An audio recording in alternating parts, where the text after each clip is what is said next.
de la Cruz, ang hari ng Pandi.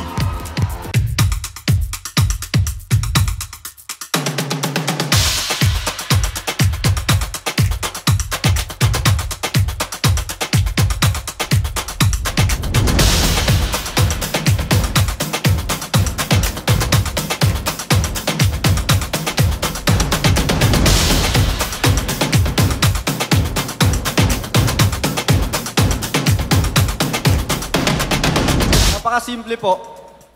Para po ang Bulacan ay balik-balikan ng mga dayuhan na gustong makaranas ng magandang experience bago makapunta sa ating sariling bayan.